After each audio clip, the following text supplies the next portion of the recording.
Happy Friday. Good morning, good afternoon, good evening. Oh, hello. Good morning. Alex has already started. Welcome to today's Friday Fix. We finally made it through the week, and you're here with myself and Alex and Jay from the awesome Alpha Picks, where we will be giving a roundup of the major stories and themes of the week. But before we do, I will get the legals out the way. As usual, nothing discussed in this space is suggestion, constitute trading or investment advice, or infers any kind of endorsement by PIQ or Alpha Picks or me or Alex or Jay. As we say usually, especially on a Friday, don't trade on the back of what you hear on a podcast. Go and enjoy yourself. Have a nice cider in the sun instead. How you doing, gents? I'm well. Oh, I good. am well. Yeah, I am. So in terms of being able to give a concise roundup to the week, on the Bloomberg on the terminal, as I'm sure many people are aware, they have a Friday quiz every Oh every God, you Friday. just give it up. Give it up. Who haven't you told? No, but this is why I'm moderately happy. I'm not very happy because I was very smug in my global rank at the moment being 49th out of 3,708, which is Nerd. incredible. But the only thing, because you ranks everyone by name and company, do you know who is sitting at 21 globally right now? It's a mutual friend of ours. Oh God, it's not Michael It's Brown, is Michael it? Brown from Oh Pepstone Group. fucking hell. Oh no, is it He's really? 21st globally, and I had a blinder, and I was scrolling Oh, through talk it. about taking the edge He's off. taken the edge off it, and it's Oh, look, God, that's very bittersweet for me because I feel really bad for you, but I also, gutted for you, but also I'm kind of quite chuffed for Michael Brown. But again, I'm meeting him for lunch today, so I'm going to have to try not to bring that up because, yeah, I know. yeah, I'm surprised he hasn't mentioned it already. Well, maybe it'll I'm pop up, surprised. but we'll get him. But anyway, I'm assuming you found this out after you posted that you were 40th in the world. I think he actually did his quiz after I'd done mine, so that was probably even more embarrassing. Oh no. But anyway, so I would say we're in good hands because I'm adequately qualified to talk through the events of this week based on Well, I'm my glad Bloomberg one of us score. is on the show. Yes. Because it ain't me, and I'm not. And Jesse's normally 2 hours delayed on his chat. So Jay, you with us? You're loud and clear, right? live from Thursday. Yeah. Yeah, good. Okay, well, anyway, let's get into the week. Yeah. Yeah. I hope so. Oh, He's still delayed. I've pulled over somewhere. dogging. Good. Anyway, let's rock and roll. So a big week, lots and lots to talk about. I think let's begin with where we sort of kicked off the week, which was essentially coming into a week where Trump was criticizing Powell aggressively, which was something we wrote about last Sunday. And there was a lot of sort of concern, certainly on Monday, of, why central bank independence is so valuable. Does Trump have the ability to get rid of Powell, et cetera, et cetera. Now, that has sort of U-turned in a typical Trump manner, as later in the week he came out and was like, oh, I've got no intention of firing Powell, which in my view is a sign that someone, maybe Treasury Secretary Besant, maybe someone else behind the scenes has basically been like, look, you need to lay off Powell. But in Yeah. terms of factor number one for this rip-roaring rally we've had in the past 3 days, I definitely think one key contributor has been Trump winding his neck in on going after Powell so aggressively. No, absolutely, absolutely. Because what didn't annoy me so much, it's more like miffed me, was it was the way he went about it when he was denying it. He was like, "Yeah, I don't know where you got that from. Well, I love Pal," and it's like, "Well, hang on, mate. It was you that gave everyone the impression that you wanted to fire him." Exactly. And I actually think he's done this a few other times as well, where it's kind of like, Yes, it's a yes. very, it's kind of like oh, I don't know where you got that impression from, but, it's like, well, it's, it's a very odd one, how he sort of does. And he's saying it whilst you're watching the interview of him saying that. Exactly. Yeah. I mean, and a remarkable 48 hours because it was very bizarre. But I think ultimately we have ended up at the right destination, which is Yeah, leave the Fed as an independent entity. yeah, Try not to get too involved in monetary policy. And if yeah. that is the end of the chapter there, then for sure the rally that we've had in assets is valid based on the fact that Trump will stay out of monetary policy. I suppose. I suppose the question is how much, I guess, how am I going to phrase this? I guess the key question, and I don't worry, I'm not expecting an answer because I don't think it's possible to give an answer, but what is the PAL premium in the market? Like, is this all the PAL premium? So now that story's over, like, are we expected to rally more? Or do you see what I'm trying to get at here? So, yeah, we had a rally on the back of PAL, but also was that including maybe a softer stance on tariffs from Trump? Because he appears to have mellowed out quite considerably in the past 72 hours, maybe 4 days, 5 days. I think, I know will probably come on to China in a second, but it definitely feels like he's, again, like you said with Powell, almost been nudged and said, hang on a second, you got to pull back a bit. You got to rein it in, as you said, wind your neck in slightly, because we're seeing he's being much more accommodative. I can't even say that word. You know what I mean? On multiple fronts, like car parts now might not be tariffed, and all this stuff. So it's an interesting one. Jay, were you just chiming in on that? No, it wasn't. No. So no, it's a good point. I think the power premium probably has evaporated, but I certainly think that sort of like factor number two, which is you mentioned the situation with China, is another one.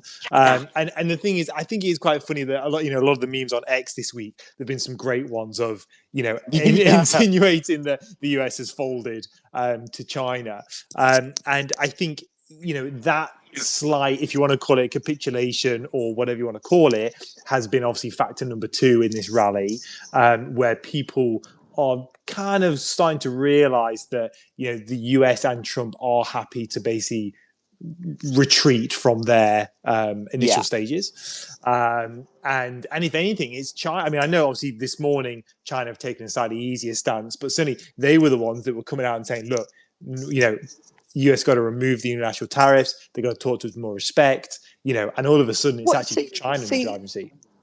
Well, this is it, right? So there's a few points on this. I'm glad. Well, I knew we were going to talk about this, so that's why I've been gearing up to have a bit of a rant. Tell us. Right, get comfy, everyone. Right. So obviously, as we know, Trump came out very, very aggressive against China to begin with. He probably went a bit too far, and as we've said, like the theme of the Today Show is winding your neck in. He's then, and China just sat there, and again, and I've mentioned this on the morning blast yesterday, and actually in the grain market blast yesterday as well.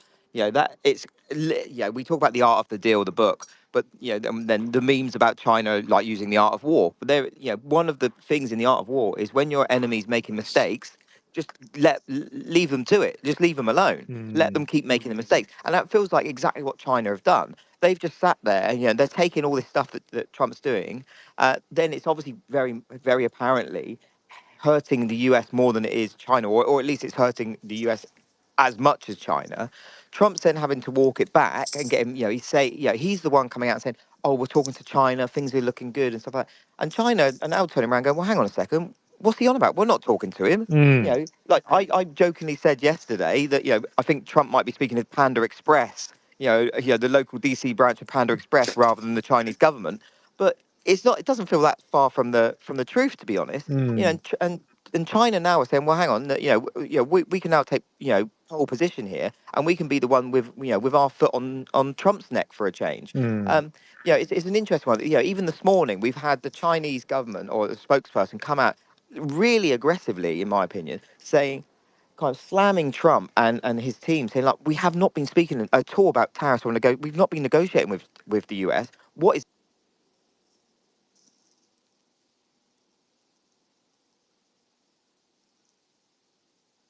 Trump's literally just said, oh, I'm having really good negotiations with China. But this is like 10 minutes after a story broke that China are saying, we have no idea what he's talking about. So someone's lying. I don't think it takes many to guess who is lying because someone has form for lying. Yes. Yeah, I agree with all of that. I think the only one slight one was the story from this morning where reportedly China may exempt some US goods from tariffs. Yeah. And that's the only sort of article I've seen is a sort of like chink in the armor of Wow. China. Whoa. Phrasing. Yeah, sorry. Yeah. Yeah, good one.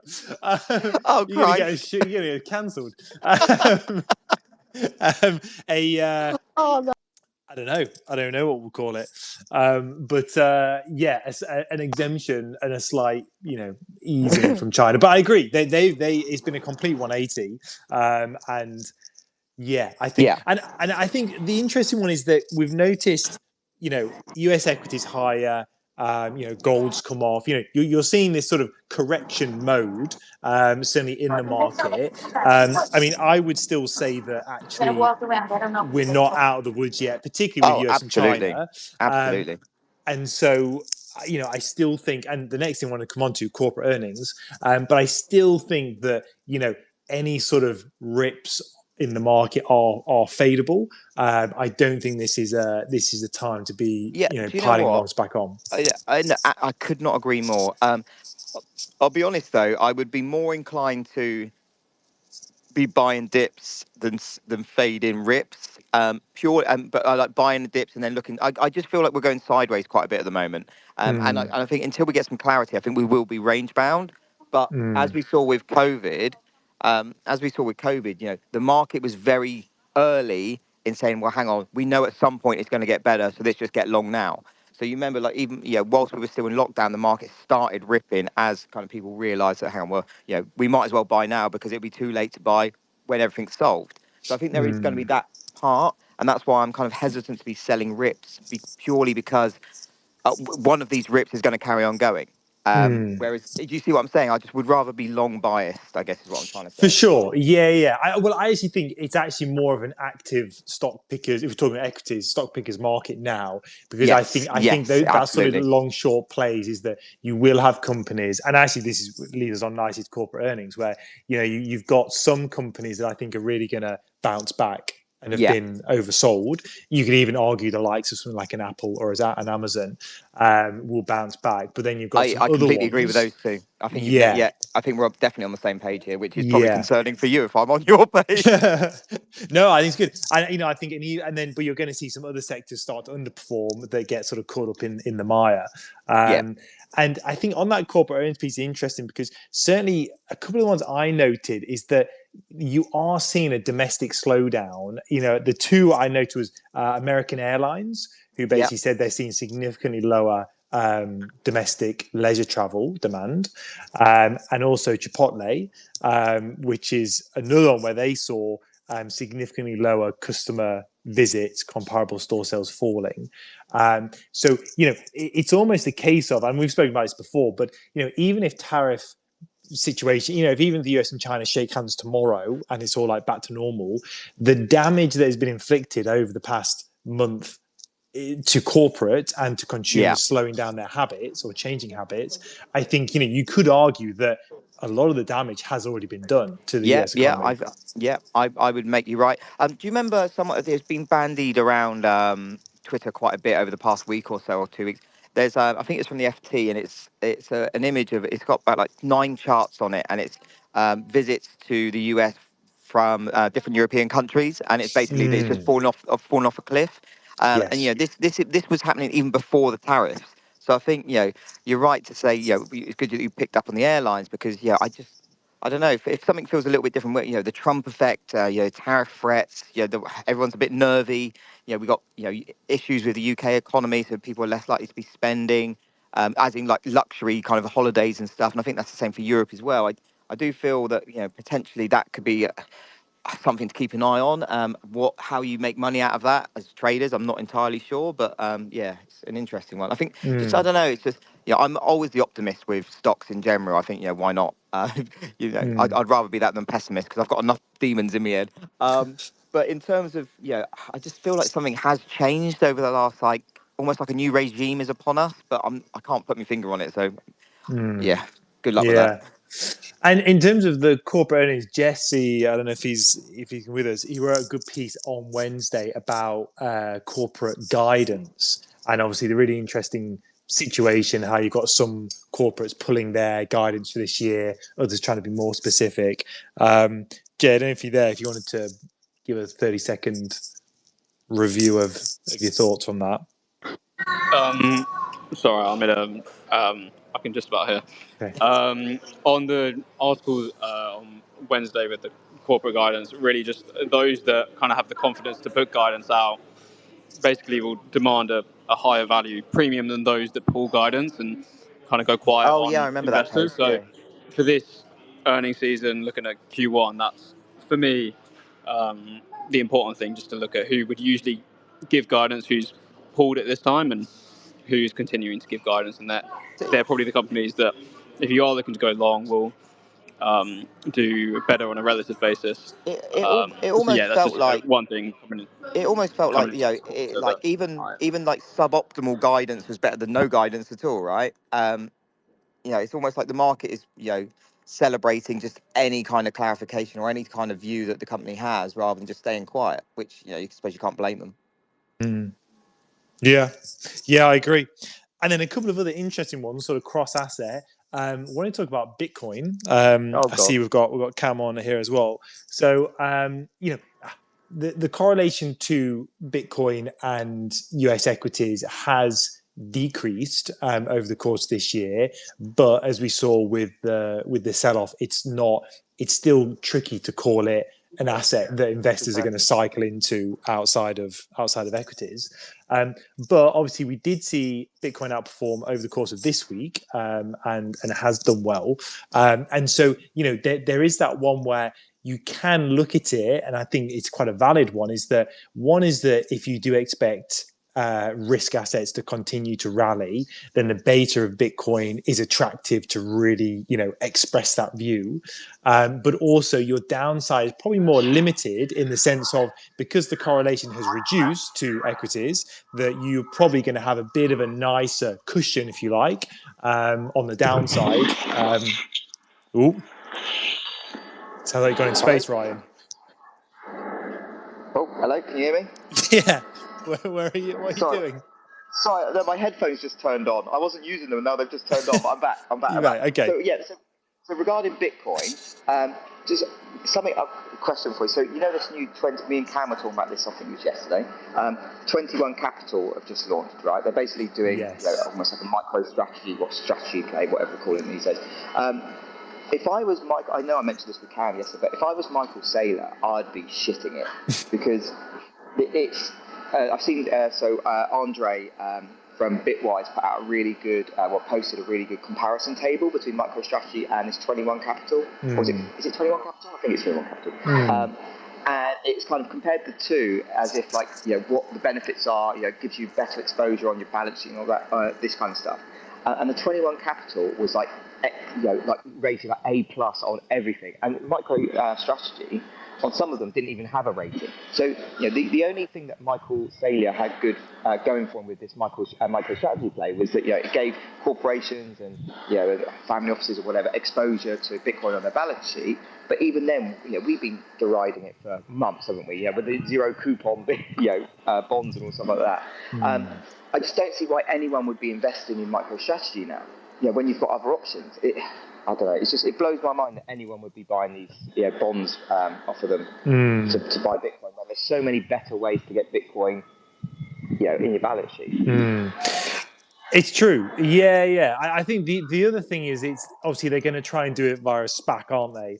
And it's kind of like the only thing I whenever I hear like SPACs, I basically have like a nervous twitch just from the history of unsuccessful SPACs in recent years. But I do agree with you that if MicroStrategy, and this was something that I think was said by one of us a few months ago, that if Michael Saylor is really on something here with his MicroStrategy, ironically, is that you are going to see copycat firms come along and do what he does in a more efficient way. So yes, he's got the first mover advantage, but I agree, you've got your 21 Capital, and I'm sure there are other companies out there looking to do similar things.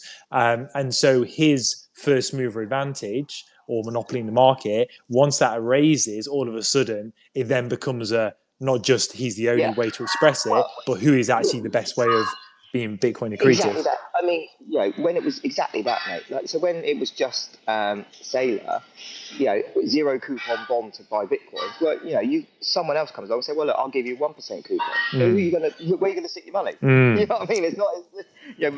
As we know, cash is fungible. Cash will find the best place to go eventually. I just think, I'm not saying go short, and I wouldn't go short, but I fucking hate MicroStrategy stock price. Agreed. That's my technical opinion. Yeah. That's some jargon. That's some institutional language right there. Yeah, you don't get that on the Bloomberg quiz. Yeah. Ranked you higher. And the last one I wanted to talk about was in the commodity space, gold and silver, which was actually something I wrote about for this morning, and was basically looking at the fact that if you've noted over the course of the week, obviously you've seen gold move lower, and part of that is obviously the shift in general sort of risk and desire. But if you actually have a look at silver, silver is actually up on the week. And you can start to see this slight divergence, which is becoming more and more manifest in the sense of the gold to silver ratio, XAU to XAG, had rocketed to multi-year highs. And so there was this thing of like, is silver going to catch up with gold, et cetera, et cetera. And obviously, this is a very early story, and I think it's one to watch in coming weeks, whereby you could see investors that have moved out of they've either missed the move higher in gold, in which case they're buying silver as sort of like a catch-up trade, or you look at it where you think, okay, is the gold and silver spread, should it deserve to be this wide? And if not, you can short gold, buy silver, and you've got a reduced risk trade instead of just outright shorting gold. I get you. And then also if you have a look at the correlation to like US equities, for example, the correlation between silver and the S&P is, I think it's like 0.55. So again, if you think equities actually could do well, but you want a little bit of a lower risk, slightly safe haven play, something like being long silver is quite a nice way of expressing that. I like it. I like it. I know a spread that we used to kind of have a punt around back in the day during the floor was gold platinum. No idea what that's doing now, but it might be one to have a look at. Just remind gold platinum. Wow, I wonder what the bid offer on that was. Yeah. And what was the reason? Probably best to avoid it, to be honest. There's probably a reason why I don't look at it anymore. Yeah, let me try. I'll try and find that. I'm trying to know what the ticker is for platinum. Is it just plat?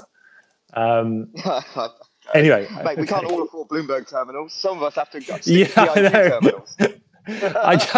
I just stick to. I only use it for the quiz. But